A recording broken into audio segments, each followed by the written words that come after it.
This past week, a county judge in Ohio struck down the state's near total ban on abortions. He said it violated a voter-approved constitutional amendment protecting reproductive rights. The ruling's likely to be reviewed by the state Supreme Court, which underscores the importance of races on many state ballots this fall that are flying under the radar. Fixing the border is tough.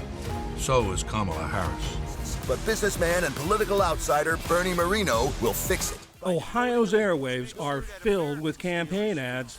I'm Sherrod Brown, and I'll never stop fighting for Ohio workers. For presidential and U.S. Senate candidates. I'm Kamala Harris, and I approve this message. But what about the 3 other statewide races?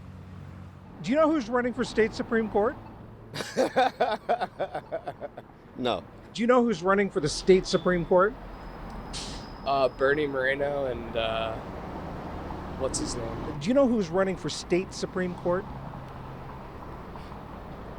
No. Sherrod Brown. That's actually the U.S. Senate. The contests for 6-year terms here on the state Supreme Court aren't getting nearly the attention that the presidential and Senate races are getting here in Ohio. But the outcome of those court elections could have long-term consequences for Ohioans in areas like civil rights, redistricting, and especially abortion. Ohio is one of 33 states voting on Supreme Court justices this year, contests that are usually low-key and low-profile. I wish more people were paying attention. Justice Melody Stewart, a Democrat and the first black woman elected to the court, is running for re-election. The other day, I think I was in 6 different counties, and then the engine light came on in my car. Earlier this month, she met with voters at the home of a supporter in a Columbus suburb. Card for you, too. All right? We drive ourselves around. You know, we schlep our own signs. We hand out our campaign signatures. I doubt if Bernie Moreno and Sherrod Brown have placed a sign anywhere. But the posts they're running for can be very powerful. State Supreme Courts are hearing major high-stakes cases across the country. Alicia Bannon is director of the Judiciary Program at the Brennan Center for Justice at NYU Law School and editor of the State Court Report.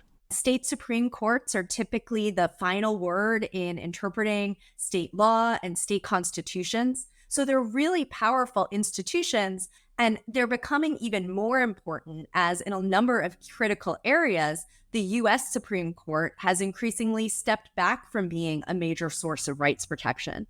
Hear ye, hear ye, hear ye. The Honorable Supreme Court of Ohio is now in open session pursuant to adjournment. In Ohio, the Supreme Court will have to consider the state's abortion restrictions in light of the constitutional amendment approved last year with 57% of the vote. It says every individual has a right to make and carry out one's own reproductive decisions. Next month's election will shape the composition of the 7 justices who will hear the cases. 3 seats are at stake, and the candidates are running on party tickets.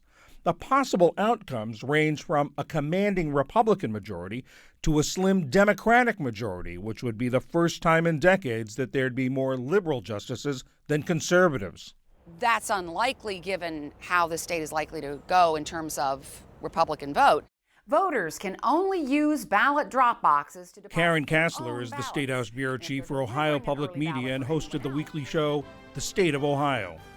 When you've got people who are motivated to vote Republican, people who are motivated to vote Democrat, that party label is really important here. Usually the Supreme Court races had been at the bottom, and there was a lot of fall off between the top of the ticket and the bottom of the ticket. I don't think there's going to be as much fall off this time just because you've got those partisan labels and they're up higher.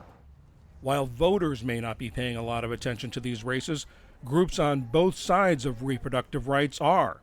While all races are important, we care about them all, there is nothing more important than the Ohio Supreme Court.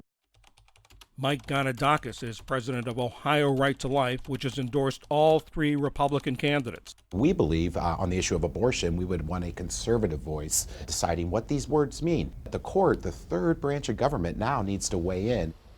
This election in some ways is an extension of the important vote for the Reproductive Freedom Amendment that we passed last year. Emily Freeman is an abortion provider with Planned Parenthood of Greater Ohio, which has endorsed all 3 Democratic candidates. Passing that Reproductive Freedom Amendment allowed us to slowly, dismantle those restrictions and return access back to the state of Ohio. I think the take-home message is that people in Ohio believe that abortion is health care. Unlike others on the statewide ballot, court candidates like Justice Stewart can't say much about reproductive rights. One reason why these three races, are being watched so closely, of course, is because of abortion. Can you say anything about that? Only that, the Reproductive Freedom Amendment is the law of the state of Ohio with regard to reproductive rights. And really, that's kind of all there is to say about it, at least at this point. Stewart's Republican opponent, fellow Justice Joe Deters, declined an on-camera interview, but said in a statement, "I swore an oath to uphold our Constitution, and that's what I do every day. There might be issues from time to time that I personally disagree with, but that will never affect the duty I have to uphold that oath. It's dangerous when judges are taking partisan approaches to the cases they are handling." Yet so little attention is being paid to these contests that when voters mark their ballots, many of them may not know much about the candidates beyond their party labels.